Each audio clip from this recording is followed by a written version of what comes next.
네, 길드다 김재원입니다.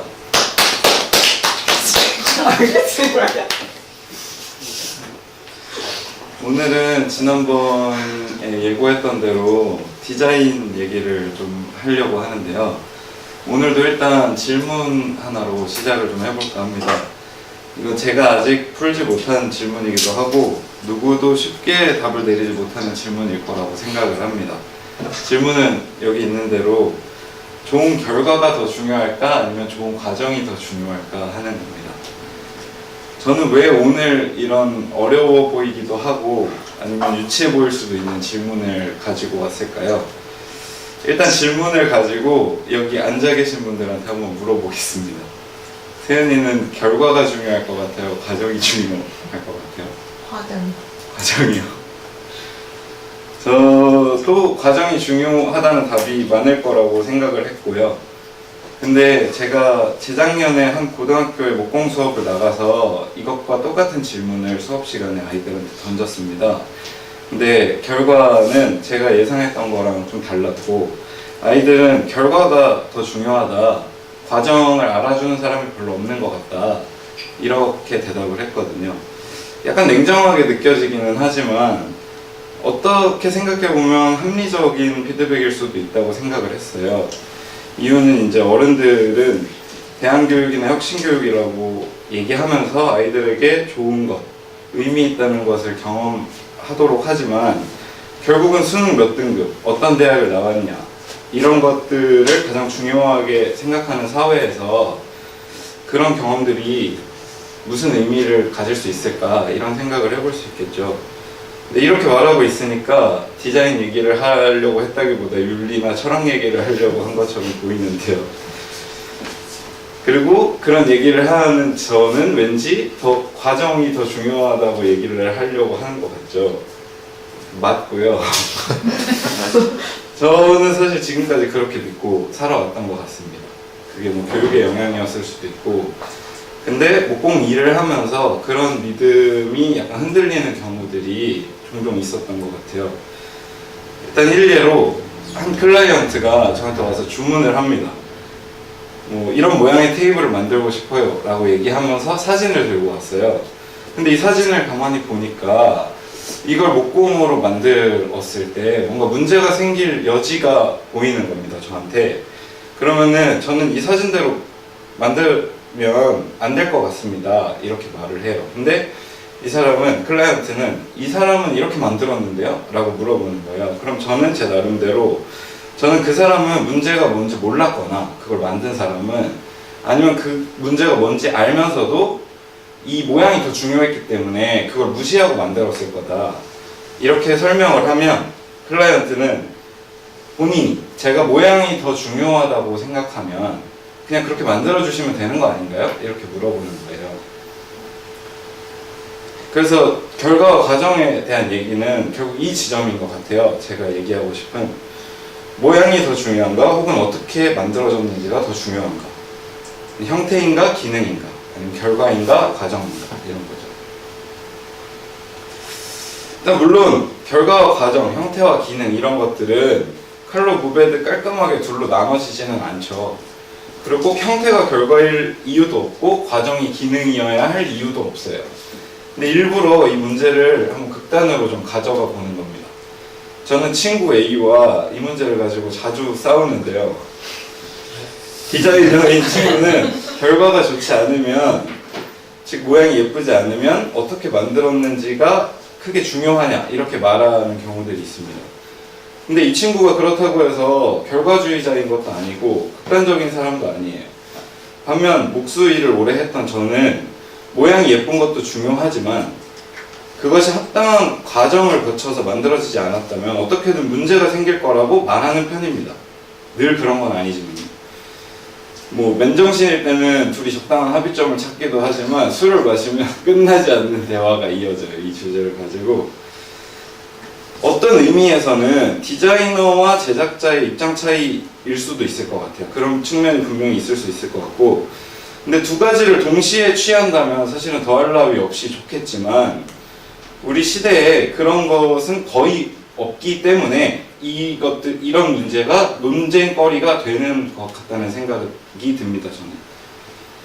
그래서 일단 이 말로만 자꾸 떠드니까 너무 말로만 떠들지 말고 예시들을 좀 보면서 얘기를 하면 좋을 것 같아요. 일단 남의 가구를 좀 구경을 해보면 좋을 것 같은데, 지난주에도 이케아를 가져왔었는데요. 이번에도 이제 대표적인 스테디셀러를 하나 가지고 왔습니다. 프로스타 스툴이라는 건데요. 집에 있으세요? 일단 모양을 보면 예쁘죠? 모던하기도 하고 되게 미니멀하고, 그리고 곡선도 들어가 있고 원형 상판과 간단한 4개의 다리가 되게 조화롭게 이렇게 이루어져 있어요. 근데 가격이 얼마인지 알고 계신가요, 혹시? 13,000원. 13,000원? 8,000원. 일단 매장에서는 현재 8,500원까지 떨어진 것으로 알고 있는데, 제가 인터넷 최저가를 찾아보니까 5,500원까지 떨어졌더라고요. 처음에 나왔을 때는 9,900원이었습니다. 이렇게 예뻐 보이는 의자가 1만 원도 채 하지 않는다니 미쳤죠. 다만 이 의자를 몇 달 사용해 본 분이면 부딪히는 문제가 있다는 걸 알게 됩니다. 뭘까요? 다리가 흔들린다는 겁니다. 그래서 사람의 몸무게라는 하중을 이 밑에를 뒤집어 보시면 알게 되지만 단 8개의 볼트가 견디고 있습니다. 거기에 더해서 지난주에 말씀드렸던 것처럼 소재가 합판을 사용해서 만들긴 했지만 그럼에도 불구하고 수축 팽창을 겪습니다. 그러면은 수축 팽창을 하면은 볼트 구멍은 늘어나게 되거든요, 결과적으로.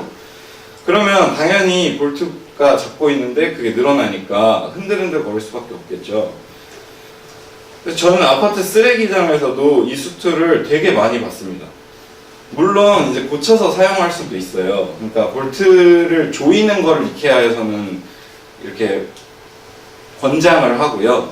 그리고 이 볼트를 계속 조이다 보면 사실은 이것도 구멍을 넓히는 하나의 이유가 되거든요. 그렇게 됐을 때는 피스로 보강을 한다거나 이런 식으로 사용을 할 수가 있어요. 근데 사실은 이 사용자 입장에서 다리가 흔들리는 게 큰 대수가 될까요? 큰 대수일까요? 그러니까 다시 생각해 보면은 이 의자를 5,500원에 샀단 말이에요. 그러면 사실은 이걸 고쳐서 사용하기보다 수명이 다 됐다고 생각하고 버리고 새로 사는 게 더 나을 수도 있겠죠. 근데 이때 제가 질문이 생기는 겁니다. 이게 옳은 일일까? 하는 질문이요. 예쁘고 값싼 가구를 사다 놓고 몇 개월 몇 년 사용하다가 버리는 겁니다. 다음은 조금 생소한 일일 수 있는데요. 스튜디오 COM이라는 젊은 디자이너 팀이 있어요. 이제 인테리어나 가구를 가지고 작품을 주로 많이 만드는데, 이 팀은 아크릴이나 합판 등의 변형이 적은 소재를 이용해서 다양한 형태를 구현합니다. 저도 되게 좋아하는데 이 팀의 초창기 작품들을 보면 이제 뭐 이런 책장 같은 것들이거든요. 변형이 적은 소재를 이용해서 예쁜 모양을 구현하고, 이제 타카나 본드 같은 걸 이용한다는 말은 수공을 줄여서 생산비를 낮추는 겁니다. 근데 비용은 결코 싸지 않습니다. 왜냐면 작가의 작품이기 때문에. 근데 언젠가 이들과 함께 대화를 나눌 기회가 있었는데 이분들의 말을 들어보면 이 결코 싸지 않은 가격을 받아도 결국엔 애프터 서비스 때문에 고생이 많다고 하더라고요. 이제 그런 문제들이 생기는 것, 가구로서 문제가 생기는 부분을 어떤 의미에서는 감수를 하는 거죠. 그러니까 결론적으로 가구보다는 작품을 만들고 있는 거다, 이렇게 생각이 드는 겁니다. 저는 이들의 실험에 항상 관심을 기울이고 있고, 그 이유는 제가 뭐랄까 목수로서 지내온 시간 동안 그리지 못하던 어떤 그림들을 되게 창의적으로 그리고 한다는 것 때문이에요. 근데 이때도 저는 약간 질문이 생깁니다. 이거는 그러면 나쁜 일일까? 그러니까 예쁜 것들을, 순수하게 예쁜 것들을 만드는 일, 이런 거 말입니다. 그래서 이제 디자인 얘기를 한번 해보자면, 제 생각에 디자인은 3가지 방향에서 시작될 수 있을 것 같아요. 첫 번째는 모티브로부터 시작하는 건데요. 어떤 영감으로부터 이제 뭐 이를테면 지금 루나파크전 하고 있는데 루나파크전 가보시면은 잔뜩 그 토끼 이게 의자거든요. 토끼 의자가 전시가 돼 있습니다. 그러니까 뭐 단순하게만 생각하면 토끼를 보고 이걸로 의자를 만들어야겠다고 생각하는 방식으로 디자인을 시작하는 겁니다. 그래서 그것을 형상화한 의자를 만드는 거죠. 그리고 두 번째는 what 대상으로부터 시작할 수도 있어요. 의자를 만들어야겠다고 생각하고 모티브를 구하거나 어떻게 만들 것인가를 고민하는 거죠. 그리고 세 번째로는 how 어떻게 만들 것인가에서 시작할 수도 있을 것 같습니다. 결구법이 될 수도 있고 아니면은 뭐 지난주에 말했던 것처럼 소재로부터 시작이 될 수도 있는 거죠. 근데 아까 말했던 친구 A와의 논쟁은 이 중에 어디에 중점을 두느냐와 관련이 있는 것 같습니다. 친구는 아마도 모티브에 그리고 저는 아마도 how에 중점을 뒀던 것이겠죠. 그러면 이제 부끄럽지만 저의 작품들을 좀 보면서 얘기를 좀 진행을 하면 좋을 것 같아요. 최근에 작업한 파주의 율곡 기념관인데요. 13일에 오픈을 했습니다. 이번 달 13일에. 일단 이곳은 이게 도면이고 이제 실제로 만든 이 모양들입니다. 이것은 관람객들이 율곡 기념관이니까 율곡과 관련한 놀이를 진행하면서 율곡 2에 대해서 알아가는 전시입니다. 일단 목적성이 분명했고 사람들이 경험해야 할 것이 확실했어요. 그래서 저는 어떻게 만들 것인가에 집중해서 디자인을 했습니다. 모티브는 일단 뭐 율곡 2이기 때문에 조선 중기의 선비들의 생활 공간이자 공부 공간인 서원 들어보셨죠? 서원이었고요. 서원의 공간 배치를 따라서 공간을 배치했고 가장 중요한 포인트는 한옥의 나무 기둥들이었습니다. 여기 보시면 기둥들이 되게 많죠. 그리고 실제로도 이렇게 나무 기둥들을 세웠습니다. 근데 전시 자체가 상시였기 때문에 구조적인 튼튼함이나 안정감 이런 것들이 구상 초기에 큰 이슈였고 그래서 저는 거기에 충실하게 준비를 했죠. 근데 진행 중에 문제가 생겼는데 제가 생각하는 안정감을 충분히 구현하기 위해서는 이제 비용이 좀 든다는 문제가 있었습니다. 그래서 저는 이걸 이제 클라이언트한테 설득을 했고 근데 이제 클라이언트는 그만한 지출을 사실은 원하지 않았던 거죠. 그래서 전체적으로 구조를 경량화할 수밖에 없었습니다. 그럼에도 불구하고 최소한의 견고함을 확보하기 위해서는 이제 선택과 집중이 필요했을 거고 그래서 저는 기둥들을 더 튼튼하게 만드는 쪽을 이제 선택을 한 겁니다. 근데 한쪽에 더 많은 투자를 하면 당연히 다른 쪽은 상대적으로 소홀해지기 마련이고 그래서 전반적인 마감이나 가구 부분에서 개인적으로는 아쉬움이 좀 많이 남았습니다. 그러니까 결과적으로 제가 전반적으로 계획했던 어떻게는 충분히 실현되지 못한 거죠. 그래서 결과적으로 안정성보다는 비용이 더 큰 문제였던 겁니다. 이 작업에서. 그리고 더 따끈따끈한 작업인데요. 지금 DDP 패션위크에서 특별 행사로 진행되고 있는 데무라는 브랜드의 아카이브전 공간을 맡아서 했어요. 약 300평 정도 되는데 그림이 나오거든요. 이쪽은 파주랑은 좀 달리 기간도 짧고 한 것 때문에 모티브에 집중해서 디자인을 했습니다.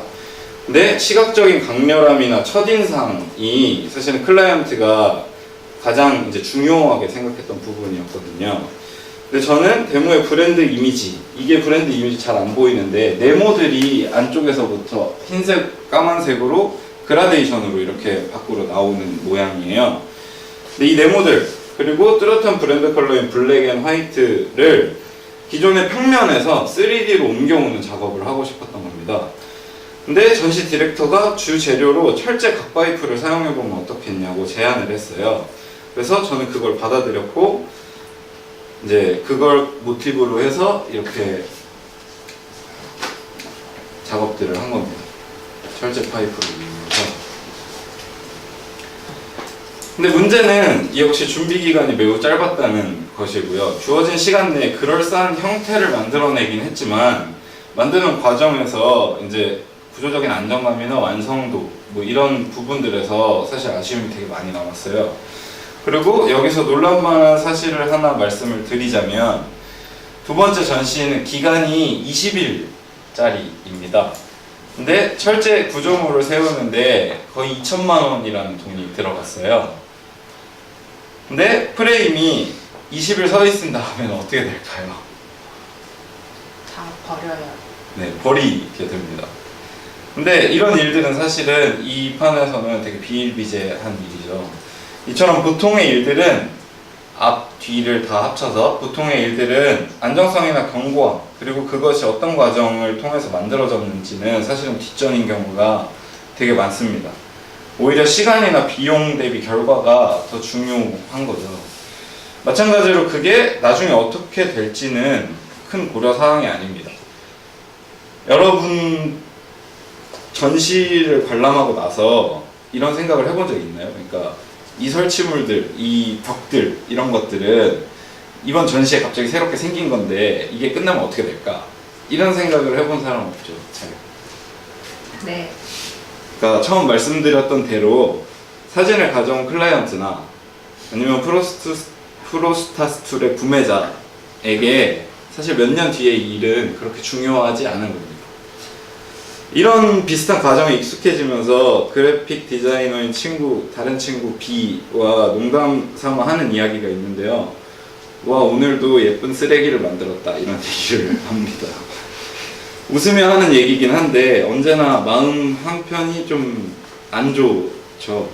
안 그래도 쓰레기가 세상에 넘쳐나는데 나는 뭔가를 이제 만든답시고 쓰레기를 더하고 있는 건 아닐까 이런 생각이 듭니다. 그리고 그 친구는 회전율이 사실은 더 빨라요. 예컨대 사탕의 포장지를 디자인합니다. 그러면 사람들은 사탕을 사서 그걸 까서 먹고 포장지는 버리죠. 그러니까 뭐 그런 거고요. 디자인의 과정에서 뭘 더 중요하게 생각하느냐 하는 것에는 사실은 제가 되게 단면적인 사실들만 얘기를 한 건지도 모르겠는데요. 뭘 더 중요하게 생각하느냐 하는 거에는 각각의 장단점이 있겠죠, 당연히. 근데 우리 시대의 하우는 어떻게 만들 것인가는 아주 많이 영향력을 잃어버린 것 같습니다, 제가 생각하기에. 지난 시간에 MDF가 얼마나 디자인의 자율도를 가져왔는지를 보여드렸는데요. 사실은 100년 전까지만 해도 하우와 왓, 어떻게 만들 것인가, 무엇을 만들 것인가, 그리고 모티브, 이것들은 사실 분리되지 않았습니다. 뭐 대표적으로는 미켈란젤로의 다비드라든지 아니면 뭐 피렌체의 두오모라든지 경주에 있는 많은 절들, 어느 하나 그 구조를 생각하지 않은 아름다움은 없었던 거거든요. 저도 만듦새, 즉 그것이 어떤 과정을 통해서 어떻게 만들어졌는가에 무관심하던 때에는 사실은 그런 작품들이 되게 지루하다고 느꼈어요. 뭐가 아름답다고 얘기하는 건지 몰랐고. 근데 그걸 알아가면서부터는 사실은 시선이 되게 많이 바뀝니다. 그것들에 되게 감탄하게 되기도 하고, 과거의 작품들이 얼마나 사람과 자연을 포함하며 만들었는지에 대해서. 근데 오늘날의 하우는 사람이나 자연이 아니라 사실 가격이 결정하는 경우가 더 많다고 저는 느끼고요. 프로스타스툴은 이 점을 아주 잘 보여주고 있죠. 견고함이나 안정감보다는 간단함과 가벼움을 미덕으로 하니까요. 이렇게 볼 때 어쩌면 예쁨이라는 것도 강렬한 어떤 주관적인 느낌이 아니라 시장에 나온 제품들 사이에 상대성인지도 모르겠다, 이런 생각이 저는 좀 들어요. 하우에 대한 고민이 잘 되어 있는 제품들을 보지 못하는 환경 속에서 과연 하우라는 게 예쁨의 기준이 될 수 있을까? 그렇게 본다면 자연에 놓여있는 돌에서 형체를 자기는 꺼낸 것뿐이다, 이렇게 말하는 미켈란젤로의 말이 지금의 우리에게 진심으로 이해되기는 되게 힘들겠죠. 저는 뭔가를 만드는 과정은 우리가 살아가는 과정하고 되게 닮아있다고 생각합니다. 제작의 과정에서 어떻게 만들 것인가 하는 것의 비중이 작아지는 만큼 우리 삶에서도 그 과정을 중요하게 생각하는 비중이 작아지고 있다는 느낌을 받습니다. 어떻게에 관심을 기울여야 한다고 저는 생각을 합니다. 그렇지 않으면 우리는 가까운 미래에 우리에게 일어날 일들에 속수무책일 수밖에 없을 것 같아요. 우리가 질문해 본 적 없는 우리의 예쁨이라는 기준은 우리한테 안 좋게 돌아올 수도 있을 것 같습니다. 우리가 침대가 지난주에도 이 뉴스 얘기를 했었는데 라돈 덩어리인 줄도 모르고 몇 년을 누워 있었던 거죠. 근데 사실은 이 뉴스가 나온 이후에도 우리는 딱히 방도가 없습니다. 그것으로부터 자유로운 침대가 없기 때문에 이렇게 환경이 만들어져 온 거라고 저는 느끼거든요. 그래서 함께 어떻게를 묻는 풍토가 만들어져야 한다고 저는 생각을 합니다. 디자이너나 제작자들이 뭐 귀찮아할 수도 있겠지만 꼭 필요한 일이라고 생각하고요. 철제 프레임들 제가 만들었던 것들을 본물상이 아니라 집으로 가져올 생각입니다. 저는. 그래서 내년 봄, 올 겨울 이 사이에 이걸로 뭔가 다른 걸 만들어서 사용을 해야겠다 이런 생각을 가지고 있고요. 그리고 혹시 철제가 좀 필요하신 분은 명함을 가져와서 저한테 연락을 주시면 얼마든지 드릴 수 있습니다. 오늘은 여기까지 하겠습니다.